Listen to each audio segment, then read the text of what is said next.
What's up, guys? It's John with National Sports Entertainment, and I thought I'd go into tonight's games. Actually, I was going to wait and just go into the few games we had tomorrow and do a recap tomorrow, but then I realized we had a couple more than a few games.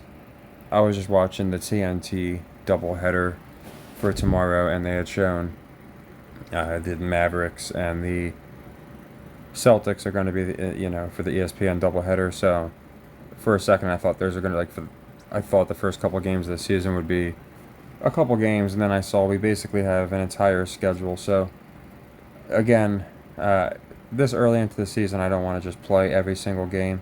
Even last year, it was pretty rare that we played every single NBA game.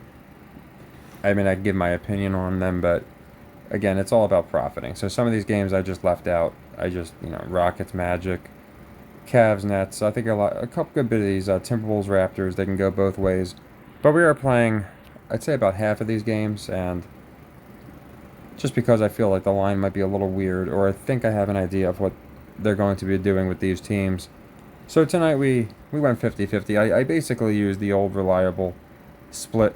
I figured we were not going to lose both of these games. Obviously, I would have preferred to miss the first and get the second because we would have just profited a unit on the day. But either way, it's fine. We had two sequences. We closed the first one and we missed the second one. So the Suns, I'm wondering if they are. In my last video, I wasn't sure if they were going to have some, quote, growing pains, and they still were a little sloppy, or if they were going to come out and their superstar stacked team was going to be enough. And it looks like that was the case. Now, it's only one game in, but they do like to run with narratives. If you remember last year when the Celtics started hot, they started really hot. The Lakers started really cold. So I think the first game could be an interesting indicator. I didn't watch much of the Lakers game. I didn't watch much of either game, but I did watch the Suns game early on just to kind of see what rivalries they might be poking at. So I wanted to go into both of them. So the Suns game, what I noticed, and I don't think I was the only one, and of course we know this happens, so it's not any reason for the game. It was happening to both teams, but I have never seen so many shots miss off the back iron and shoot up like a carnival game. It was very interesting. I mean, whether it was Clay shooting, whether it was Steph shooting, or whether it was KD shooting on the other side, almost every single three-pointer hit the back iron and sprung up, almost like at the park when you get a double rim, and that was happening too, a lot of in and outs. And there was conversely, like 3 or 4 layups where they barely made it up to the rim, hung up and just did this weird spin into the rim. So I just noticed the ball trajectory seemed to be a lot different than I usually see with the Suns Warriors. I don't see them miss like that. Like the way both teams were missing their threes was very interesting. Kevin Durant missed a free throw. It was the same thing. It hit the back iron, sprung straight up. So I'm wondering if there's going to be a little bit of tweaks to how they're presenting the game. I almost thought for a second it seemed like the magnets weren't on because of just how the misses looked like, how I would miss at the park. It just like hit the back and shot straight up, and it happened almost every time. So that was interesting. I don't know if that happened in the prior game, but going forward, I'm curious if we start seeing that because we didn't see it a lot last year. We saw a couple misses like that, but not every miss was an in and out, or it's usually a matter of being a little wide, maybe a little bit short. The shot doesn't have enough arc. It's usually not every single one's bricking off of just the back iron or toilet bowling in and out. And then a lot of weird layups that typically wouldn't fall were falling. So just a weird game. But yeah, the Suns came out. They looked strong. Without Dre, I didn't know Beal was going to be ruled out, but even with that, I thought more people would be on the Suns. But obviously, again, it's really hard to tell with these teams. So we missed that one. These were both leg ones, like I said. Had the Nuggets lost, we would have leg two'd it just because I didn't think both home teams were going to lose at home. Not that it can happen. They just like to split it up a lot, it seems like. And, of course, again, these are really good live, obviously, because I'm sure the second if you guys noticed, Deion Sanders was there with Travis Hunter and his son. So the second that was made apparent, I loved the Nuggets even more. Of course, they don't show these things until like right before the game or during the game. But yeah, that was a nice reassurance mechanism for me seeing Dion there. So yeah, 1-1-1. Nothing crazy. As average as you can get. I didn't, even if we went 2-0, it wasn't something I was going to get on a soapbox about because very early on, we're not going to have really great reads of these teams right away. But I think we have a good idea. The Warriors, I've noticed, they're focusing more on defense. It reminds me of when Popovich switched from playing all defense to playing basically shootouts, and he switched his team to an offensive team. So we might see some lower scoring games from the Warriors. With Chris Paul there, we might see a slower pace. There's going to be more shenanigans. But I thought it was interesting. Neither team looked weak, and I figured it would be close because of the fact that it was a 1 point game. Like I said, they moved it to like 3. The cover didn't matter anyway, obviously. But because of these two teams, the rivalry, Kevin Durant now versus Chris Paul, it's all very interesting.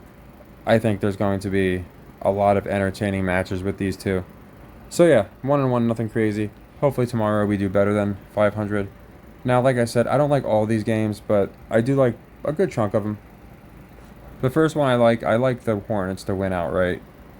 You're getting about plus 140, and I don't think they're doing anything with the Hawks. I thought last year they might have pushed Trey to that next level, but he might just remain in the tier he's at, especially with Booker, SGA. You have all these other guards now that Booker's been around, but you have newer guards, and you've had guards like Booker that was Trey's trying to get into that tier.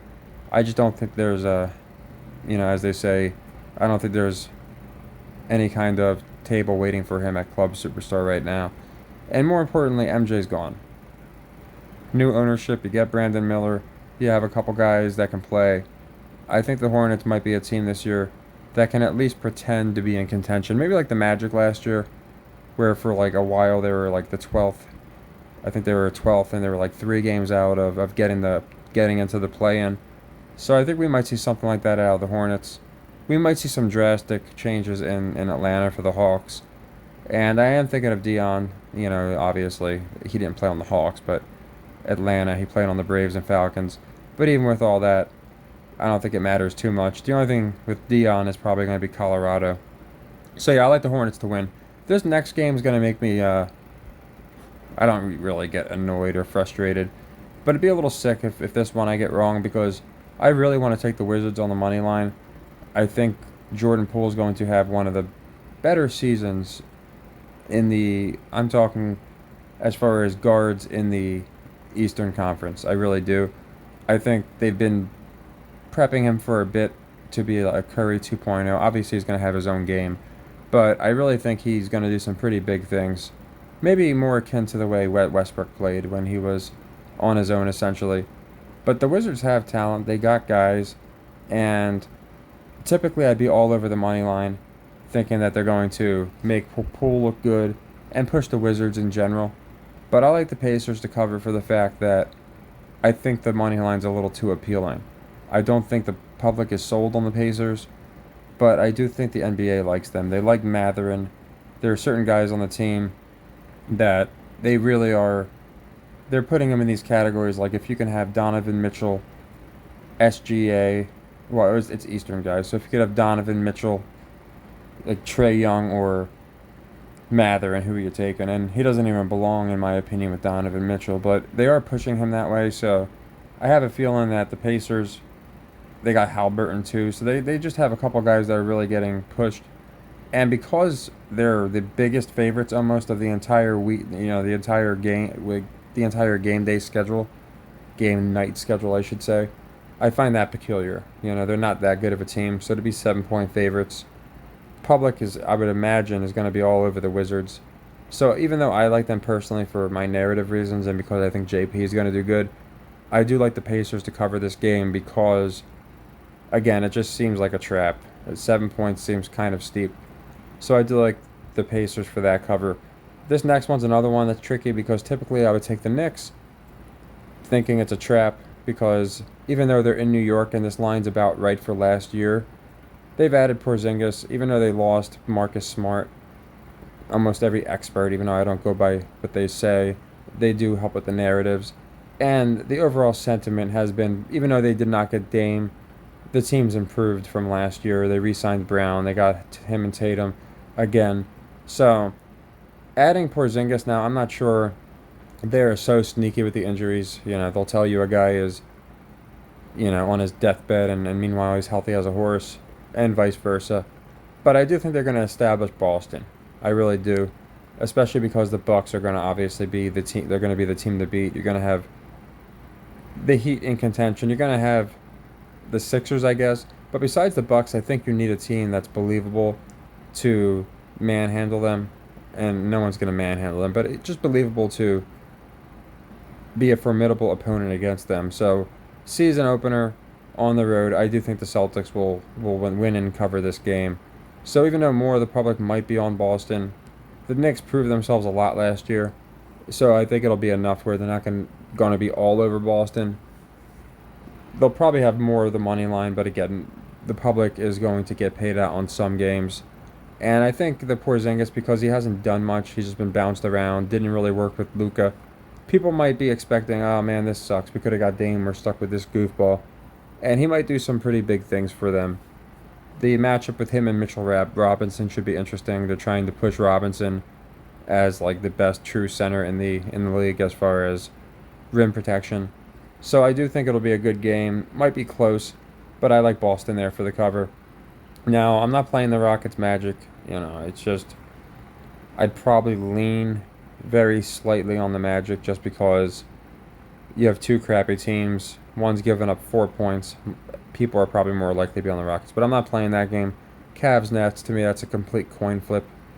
And a lot of these might seem like coin flips, but I just try and reserve the picks that I think make the most sense. I don't like to play ones where I have no idea the team's identity.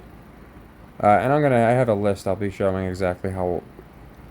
These are basically all going to be leg ones because we only have the one open sequence from the Warriors loss. Pistons Heat, I like the Heat to cover. Mostly because it's 9 points. It's a pretty steep cover. And even though the Pistons are terrible, the Heat missed out on getting anything valuable. They did not improve at all. So most of the public already believed they weren't good enough to make the finals last year and shouldn't have been in the finals. So coming off the fact that you have Dame on the Bucks, I think again, just for the same reason as the Celtics, you have to establish the Heat as still a formidable team in the East, and I don't think you can do that with a small victory. I think they have to come out and they have to look really, really strong, and I think they will. So I like the Heat for that cover, laying the 9 points. Staying away from T-Wolves Raptors, not sure what they're going to do with Brooks, and not sure what they're going to do with either of these teams, to be honest, so I stayed away from that one. Thunder and Bulls, I like the Thunder, mostly narratives. I think they're going to, I don't know if Chet's playing, I imagine he is, but they got SGA, obviously. I think the Bulls are a team that's in the process of rebuilding.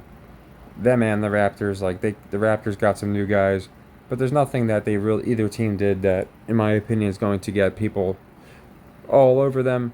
That being said, again, Thunder Bulls, you might get some more money on the Thunder. I don't think it's going to be crazy. They didn't have a spectacular year last year. It's mostly SGA.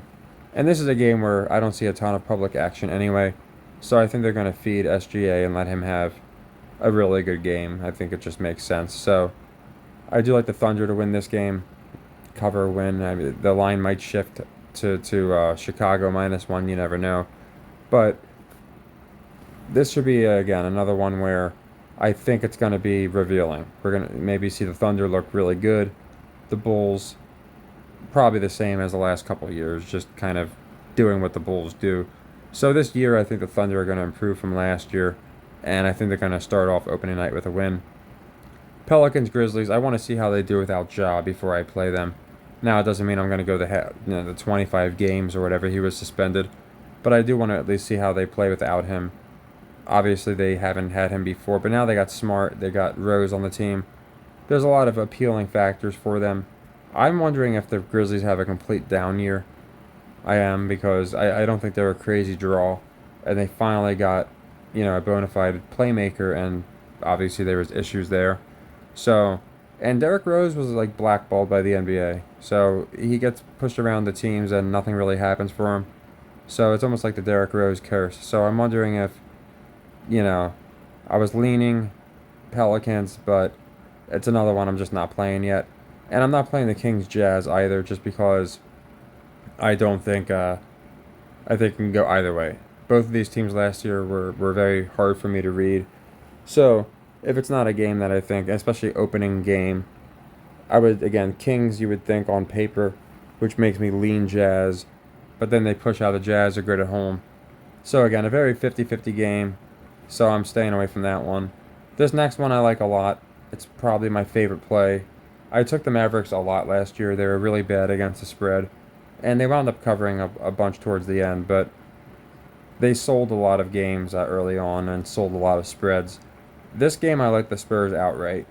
I am really sold on Wemby, and it's not just because he's a, whatever you want to call him, a once in a lifetime player with a very impressive skill set. It's the fact that he's another international player, and he's just not going to get the Bargnani treatment. This guy is definitely going to get the Joker treatment, in my opinion, because again, the international appeal has been there. The Spurs basically started it with Manu. Now we've had teams like the Rockets who had Hakeem before this, but they had Manu. Spurs have Tony Parker from France, so they've brought in their fair share of international players. Patty Mills was there from Australia. It's just been a thing that they've done. So I do think that Wemby's going to have a really impressive game, and it makes no sense. The line makes no sense to me. I get Wemby's a good player, a great player, but he has yet to prove himself in an NBA regular season game. Luka, by most people's admission, is a top 5, and him and Kyrie, by most people's admission, are both top 15s. So, to me, even if, people want to make the argument that, oh yeah, they can't coexist, which is just an easy default argument for a scripted game where the better team loses, like the Mavericks not making the play in with both those guys. I still think the overwhelming amount of public is going to be on skinny Luka and Kyrie, just because the only thing the Spurs really have is Wemby. The Mavericks have a team that was just in the Western Conference Finals 2 years ago, and then had a rough year but added Kyrie Irving. So if they were getting like 6 points, then the money line would be worth it because you're getting like 2-1, and even that's kind of light to take a team that finished close to last in the conference to beat the Mavericks. Again, the Mavericks weren't perfect either, but at least they have a guy that has proven himself to be an MVP player. Two guys, and if Kyrie's on his game. So I like the Spurs a lot in this game. I think that they're going to win the game outright for Wemby's home debut. Technically for him, I guess it's his international debut, but his new home debut. And Blazers Clippers is another one I'm not playing. I'm curious to see how the Blazers do with Scoot, and they still have Grant. They still have some guys. The Clippers are interesting because they're talking about trading Harden there. And I'm a Russell Westbrook guy, even though it's all rigged and scripted. The people that think it's real give this guy such a hard time when he's had about the same career, if not better, than Damian Lillard. It's better accolades, that's for sure. So it's an interesting concept, but the guy's getting paid a tenth of what Lillard's getting paid, maybe even less than that. He might be getting paid like a 15th of what Lillard's getting paid. I think Lillard's getting $60 million and Russ is getting $4 million. And of course, people are just like, yeah, Russell sucks, because the media for some reason hates the guy and wants to make him look like a joke. But yeah, so I have a feeling they might do something with Russ where he finally gets a ring down the road if he's on a team. But I don't think the Clippers are going to do too much this year. That being said, when you have Russ, you got Kawhi, you got George. They're talking about the load management now, so I think it'll be more consistent. The Clippers are probably going to be a good team this year. It's also, I think they'll be a great red herring. I don't think they're going to win the whole thing. But then again, you're looking at 9 points. The people probably are thinking without Dame, the Blazers are just going to get pulverized. Again, it's one where I could see it going both ways. I'd probably lean Blazers cover just because, again, of the fact you lose Dame, you already had a terrible year. People saw how they did without Dame, and they're probably not sold on Scoot yet when you have again, the Clippers with a lot of stars on their side. So I'm staying away from that game. And we'll be playing them, of course, as the season goes on. It's just some of these teams, Grizzlies, Pelicans, Nets, I think it's really important, Raptors, to see how they play in the first couple games before I start just jumping on them. Unless it's a suspicious line. Like Heat, Pistons, I think, almost double digits. Even though, yes, the Heat, again, just went to the finals. If you look at it on paper, and again, just looking at the offseason, basically nothing was done. After the letdown of losing the finals, I think they're going to have them win a pretty big game here at home. So, public might not be all over the Heat or Pistons. Probably, when you have spreads like this, it's closer to 50-50. The money line players are probably going to be on Heat parlays, things like that. So, again, the public could be either way. I don't really trust Vegas Insider, but I'm still going with the Heat. There are games where the public is just going to win. Vegas is not going to win them all. Actually, last year, I would say it was about 50-50. Like, if you look at the games, like 50% of them looked like a trap, and it was just an as-advertised ass-kicking because Vegas is making a ton of money no matter what. So it's really sifting through the actual traps is what I'm trying to do. So hopefully we do a good job of that. For example, the Pacers looks like an actual trap to me. It just seems like too high of a line. And that's one where I do think a lot of the public is just going to slam the Wizards' money line. The Hawks, another one. The Hornets have not done too much to warrant only getting 3.5 points, even at home.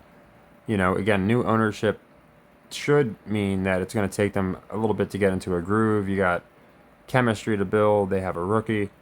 But since, we know it's scripted, I think they're actually going to come out and look pretty darn good. So, like I said, I have, to make it a little bit easier, here's all of our plays, exactly what we're going to be playing them as. Like I said, basically all of them are leg ones. This was yesterday, technically yesterday. We got the first game, missed the second one. And like I said, the Spurs I absolutely love. It's my favorite game of tomorrow. So that's our leg 2 for the Warriors not winning, or covering, I should say. They didn't do either. And it works out because it's a plus 150. So again, that's 1.5 units if we had played it on a leg 1. But since we're playing it as a leg 2, should the Spurs win, it's closer to 2.25 units. The reason I like using this 3-leg system, it really gives us a couple cracks at some good odd games. Hornets, another one. That's going to be a leg 1, but again, plus 150. I think, it's 3.5, 4 points. So you'll be getting anywhere between plus 140 and 150. I think it's a good play, and I think the line's suspicious. And here's the rest of them. Again, Thunder's a pick 'em, so there's really no spread. If you're getting -1, that's your prerogative.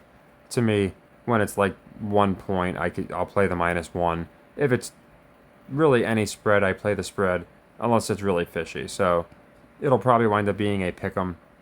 So I think the Thunder win and cover that game. Heat, again, pretty simple. I think they're going to cover the Pistons. And the trap, Pacers, Wizards. Now, okay, I got the Thunders and Bulls in here twice, so we're not playing them twice. I'm playing them once. So if somebody already in my Discord played them twice already, that's fine. I mean, it's not the worst thing. It's only 2 units. But yeah, I'm only playing them once. I must have just posted them twice on accident here. And then the Celtics cover next. Probably my least favorite pick that we made. I almost didn't play it, but I thought about it, and I do think that you have to have a team look equal to the Bucks. And that team can't be the Knicks. It's just nobody's going to buy it. And the Celtics, in my opinion, they made championship moves. That's the best way I could put it. By getting Porzingis, by re-signing Brown. I think those are championship moves. Not, the teams that get the giant superstar like the Bucks getting Dame, that's usually the opposite of championship moves. So I think they start off the season strong and get this win over the Knicks. Probably not a blowout, but probably like a 5-point win is something like that, to the effect of that I'm seeing. So yeah, it's nothing too crazy. Like I said, 6 games because, again, I double posted Thunder beat Bulls. If you want to play it twice, fine. I mean, like I said, it's just, I must have put them in there twice. But for the most part, I just want to close out the sequence we have open. That's obviously only loss that we've had because we only have 2 games that we played, and it's going to be the Spurs to beat the Mavericks outright. And again, I mean, people tailing me. Some people will tail; they'll take the cover instead of the straight up win. However you want to do it's fine. This is just exactly how I play. For my sequences, of course, I post every one of my actual picks, and we did the same thing last NBA season. So I'll be putting football picks out too, of course, but there's a lot of games. So I was going to wait on this video, but then when I saw it was a bunch of games tomorrow, a full schedule, I decided, okay, let's just run through all of them. Phillies is interesting too, because I had gone into how the Super Bowl was just in Arizona, and Philly was at that Super Bowl. Now the Diamondbacks just beat the Phillies in Philly to go to the World Series, so I found that pretty interesting, the city connection. And someone in my Discord, I brought it up. A bunch of people were talking about different theories, so I do apologize. Whoever it is, you can claim yourself if you want to. But they mentioned something really interesting that, actually, you know what, I'm going to find the person.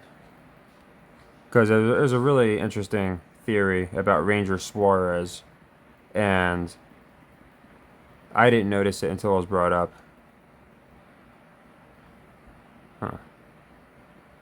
I'm not sure where it is. This is from a while ago, you can see. I don't know why it's not in here for some reason. Anyway, whoever it was brought up the very interesting point that the Diamondbacks just literally beat Ranger, and now they're playing the Rangers. So it could have been Sab. I really don't know. I think it might have been Sab. I'm not sure. Again, whoever it was, you can just claim yourself. It was a very astute observation, and I do think that it stands to reason. It might have been number days. I don't know. A lot of different people offer good insight in the Discord, but I did find that interesting that the Diamondbacks literally just beat Ranger. So now they're playing the Rangers. Definitely could have been some foreshadowing. And since you're getting the Diamondbacks to the World Series, it kind of reminds me of when the Cardinals went to the Super Bowl.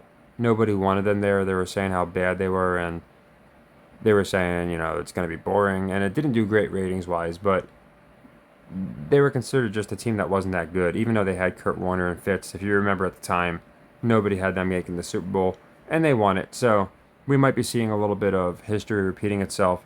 I don't think many people at all had the Diamondbacks, preseason. If you did, great call.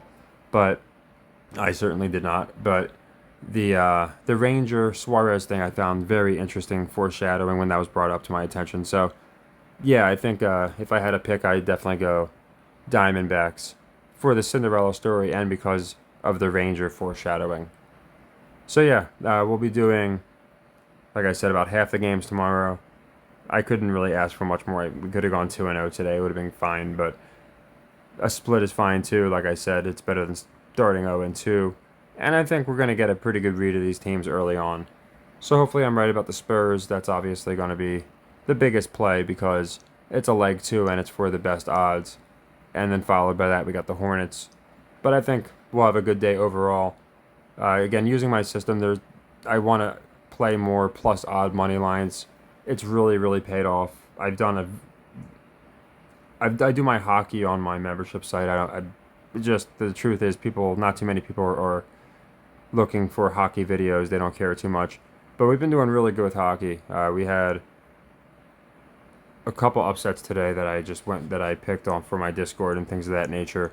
And a plus 210, I think it was the Devils covering all metrics. We just faded the Knights because the Knights are still playing. They might win. They were losing last I checked.